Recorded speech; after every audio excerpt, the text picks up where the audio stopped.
Hardcore boxing fans don't want to wait for Deontay Wilder left to take on fellow unbeaten heavyweight title holder Anthony Joshua. Boxing's biggest fight should be next. Hi Dougie, I hope all is well. I wanted to keep it brief in anticipation of the expected Wilder beats bums, let the fight build comments. They're both undefeated, charismatic heavyweight champs and Wilder is calling Joshua out after an exciting Why not next? Thanks, Jamal, Louisiana. No need to marinate. A showdown between athletic heavyweights in their prime with a combined record of 58 knockouts and 3 major world titles on the line. If the promoters of Anthony Joshua and Deontay Wilder can make a deal for the first quarter of 2018, I don't think a single boxing fan on the planet will complain. However, boxing is as much a business as it is a sport, and when hundreds of millions of dollars are potentially on the line, it becomes more of a business, so we can expect an extended negotiation process with lots of gamesmanship between the teams of the heavyweight titans as the purse split, location, venue, networks, sponsors, etc. are worked out and agreed upon. That will likely push their seemingly inevitable meeting toward the summer or fall of 2018. Stivernes disinterest. Hey Doug, I don't know whether it's because Deontay Wilder was more frustrated and fired up than usual, but Jermaine Stiverne just looked utterly disinterested on Saturday night. I used to rate him as a decent heavyweight, but it is just embarrassing that he pocketed $500,000 for that showing. Props to Wilder for getting him out there quickly, but Stiverne was just pathetic. I suppose the first sign of this was at the weigh-in when he showed up looking badly out of shape for what was supposed to be one of the biggest opportunities of his career, and an entirely undeserved one as well. You would not think looking at him that he was a professional athlete, which leads me on to something I need some educating in. How much responsibility does a fighter's trainer have for his conditioning, particularly at heavyweight where fighters don't have to make weight, because surely it's part of his job to ensure he goes into the ring, especially for a world title fight, suitably prepared and in the best possible condition to succeed. James Toney vs. Carlos Monzon and Marvin Hagler. Thanks, Haddo. I once discussed these mythical matchups with actor Mickey Rourke at a club show at Hollywood Park Casino in Inglewood, California. I think Nonito Donaire made his pro debut on that show in early 2001. Rourke, who you probably know dabbles in boxing, idolized Monzon and was a big Hagler fan in '80s, but he sparred with Toney at his old Hollywood gym, which Freddie Roach used to run, and viewed the style and talent of Lights Out as an evolutionary step ahead of the all-time great middleweight champs. He was probably high as F__K at the time, but he was very sober in his analysis and belief that Toney, at his best at 160 pounds, would have beat them both. I respectfully disagree with Mr. Rourke. I think both Monzon and Hagler would have outworked the best middleweight version of Toney, which can be seen in the brilliant rematch against Mike McCallum over 12 or 15 rounds. But the fights would have been competitive, entertaining and close on points. Regarding Stiverne's conditioning, yes, a major part of the trainer's job is getting his boxer into fighting shape. That duty is just as paramount as coming up with a winning game plan. However, it is the primary responsibility of the fighter to stay in shape between fights and to work hard enough during camp to be able to go the distance and effectively employ the game plan. Stiverne's trainer, Don House, is one of the classiest, most professional and honorable men I've met in boxing. I have no doubt that he did his best to get Stiverne into fighting shape, mentally and physically. But the trainer can't give his fighter desire. He can't instill fire into his fighter's belly if it isn't already there. All a trainer can do is work with what his fighter gives him in the gym. What the fighter does when he's away from the gym, and more importantly to the sad case of Stiverne, what goes on in the fighter's mind, is not the trainer's responsibility. There's something missing with Stiverne. It's psychological. I've always noticed it, even when he was at his best going up against Chris Ariella. I never believed that Stiverne believed in himself. He always seemed to be surrounded by a palpable cloud of insecurity. Going into the Wilder rematch, Stiverne seemed far beyond insecure. He appeared to be mentally checked out to me. And that's a very dangerous mindset to be in with professional boxing, especially against a puncher of Wilder's caliber. For his own safety, I don't think Stiverne should box again until he gets some professional help. JOSHUAWILDER. Next, no excuses memo to Eddie Hearn. No one gives a damn about Dillian Whyte. There are no feasible matchups for Wilder or Joshua to take beforehand that will make their eventual meeting more exciting. No ducking. This is the time. Two undefeated heavyweight champions, in their prime, with nearly perfect knockout percentages between them. It's not going to be bigger in 6 months or a year or 2 years than it is right now. For once, just once, make it happen when it should. Like Mills Lane used to say, let's get it on. Tim and St. Pete. In a perfect world, Joshua and Wilder would face each other in their next fight, but with the business of the sport being what it is and the egos that are involved, I seriously doubt that will happen. However, I believe that the heavyweight super fight will happen in 2018. There's too much money on the line for it not to happen, and both sides know that they will lose all that dough if one of the heavyweight titans are upset before the unification bout can take place. So, I think they'll eventually get it done, but I'd be surprised if Joshua Wilder happened in early 2018. Memo to Eddie Hearn: no one gives a damn about Dillian Whyte. He knows that Tim maneuvering Whyte into the WBC's mandatory title shot position is merely gamesmanship. It puts more pressure on Al Heyman and Team Wilder to make the fight with Joshua. It's basically Hearn telling Wilder, you got three choices: you can fight Joshua for by far the biggest payday of your career, or you can make a risky title defense against Whyte for a career-high purse if you come to the UK, or you can get stripped of your WBC title. What'll it be, mate? There are no feasible matchups for Wilder or Joshua to take beforehand that will make their eventual meeting more exciting. I'm not sure that statement applies for Joshua. If AJ comes to America for a voluntary defense, let's say in NYC against Brooklynite Yarrell Miller, should Big Baby take care of biz against Marius Walk this Saturday, which is an Eddie Hearn promoted card, by the way, in early 2018, I think that showcase would help establish the British star's name in the US, which would help promote the showdown with Wilder, especially if the fight takes place in the States. Regarding the feasibility of other matchups, Joshua just did close to 80,000 butts in the seats against Carlos Takam in the UK. I think any bout he's involved in is feasible across the pond, no ducking. I don't think either fighter wants to duck the other. And I'm fairly certain that their advisors' promoters want to make the fight. It's not going to be bigger in 6 months or a year or 2 years than it is right now. I think it will be bigger in 6 months, and if it happens a year from now it will take place at the peak of public fascination. However, if it doesn't happen in 2018, hardcore fans will lose interest. Big boxing weekend. Hi Doug, my TV is still buzzing from the action I have just witnessed on Showtime's boxing card Saturday night. There were also some other interesting bouts on HBO and ESPN this past weekend that bode well for future bouts. On Friday on ESPN, I saw 19-year-old junior lightweight Ryan Garcia. I had not seen him before and I was impressed. The kid was poised, his punches flowed so smoothly and he could crack with both hands. His timing was unbelievable. He flashed the left hook with a level of skill that belied his age. That kid is a competitor and is going to be a force in the division. On HBO Saturday afternoon, I saw light heavyweight Dimitri Bivol. This is another guy the first had not seen. A smooth boxer who can hit. A pleasure to watch. He is busy in there as well and seems to be on a mission to get his man out of there. Maybe a future opponent for Kovalev. Looking forward to seeing him again. Finally, the Showtime card on Saturday. What can I say about Sean Porter? A tough guy, but his fights are ugly to watch. If you fight him you better be in shape and you better be ready to rumble, but his mauling brawling style just makes it difficult to look good against. I thought Adrian Granados gave a good account of himself, but the decision went the right way. I would still rather see anyone else versus Thurman than Porter. In the heavyweight division, Deontay Wilder is a force to be reckoned with. He looked to be in great condition. He always enters the ring in good shape. Bermane Stiverne looked soft and flabby. Totally unprepared. Wilder oozed confidence from the look in his eyes to the way he snapped the jab. As you have written, Wilder's power is real, and when he landed that first straight right it was pretty much over. The follow-up shots and knockdowns were brutal. It concerned me though in the slow-mo the way Wilder winged in those last right hands like a kid throwing a rock or a baseball. Looked like a good way to break your hand. The bottom line is, as a fan I think they should make Wilder Joshua now, while the prospect of this fight is hot. Sometimes promoters wait too long. Wilder says he will travel anywhere, that he is a world champion. They could easily sell out Wembley Stadium in London and Las Vegas would go crazy for this contest. I would lay down some PPV dollars for that one. I am not even picking a winner, I just think it will be a hell of a shootout while it lasts.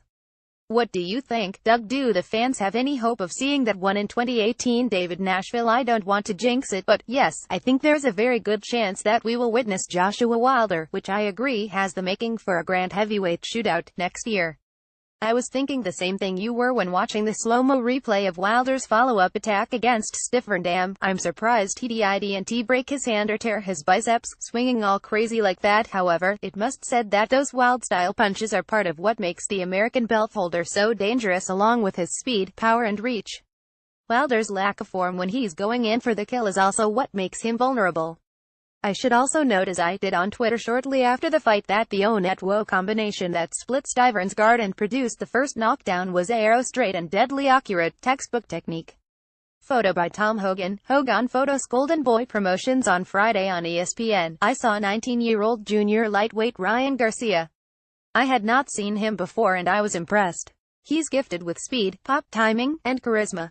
That's a winning marketable combination. The kid was poised, his punches flowed so smoothly and he could crack with both hands. Garcia does have fast but fluid punches. However, sometimes it seems as though he's loading up too much, and almost launching his shots like fastballs.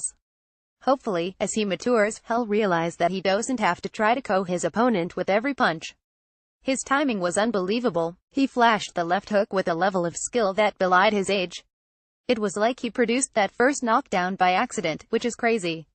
It reminded me of Manny Pacquiao's knockdown of Juan Manuel Marquez in the rematch at junior lightweight. That kid is a competitor and is going to be a force in the division. I agree. All he has to do is keep learning and improve his defensive technique. On HBO Saturday afternoon, I saw light heavyweight Dimitri Bivol. This is another guy the first had not seen. He won't be under the radar for much longer. A smooth boxer who can hit. He is busy in there as well and seems to be on a mission to get his man out of there. In other words, he's must-see TV. Maybe a future opponent for Kovalev. Looking forward to seeing him again. You will, and will likely see him in against top opposition. Bivol is the WBA title holder. The WBA's top 3 contenders are Sullivan Barrera, Badujak and Alexander Gvozdyk. Kovalev is rated number 6, Joe Smith Jr. is number 8 and Marcus Brown is number 9. Bring 'em all on. Sean Porter relentless mauled Adrian Granados along the ropes on his way to a unanimous decision victory. Photo at Showtime Boxing. What can I say about Sean Porter? A tough guy, but his fights are ugly to watch. Yeah, I think the world of Porter as a person and a fighter, but sometimes it's difficult to witness him ply his brutal, ultra-physical ring craft. His style is pure athleticism but without precision and grace. If you fight him, you better be in shape and you better be ready to rumble, but his mauling, brawling style just makes it difficult to look good against.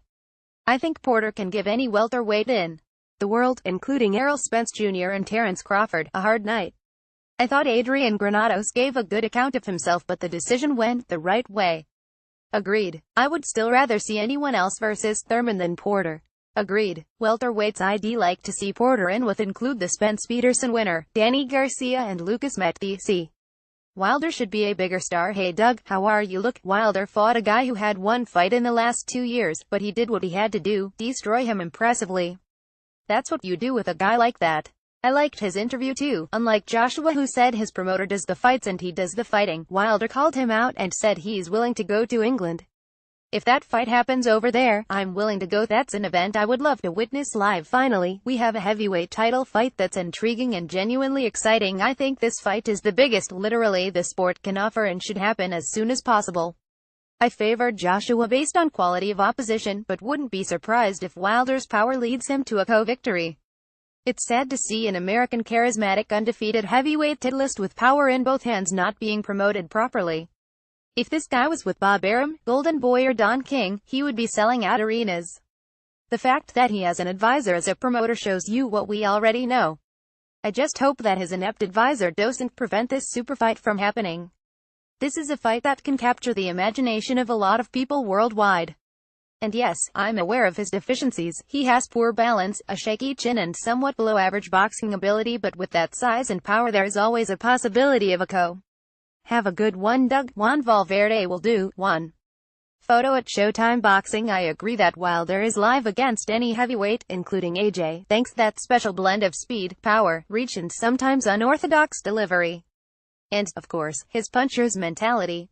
He's going to live or die by the sword. I also agree that Joshua Wilder is the biggest fight that can be made in boxing, even bigger than the Canelo Golovkin rematch, although that fight could match AJ ticket sales numbers if it were to land in a major U.S. stadium.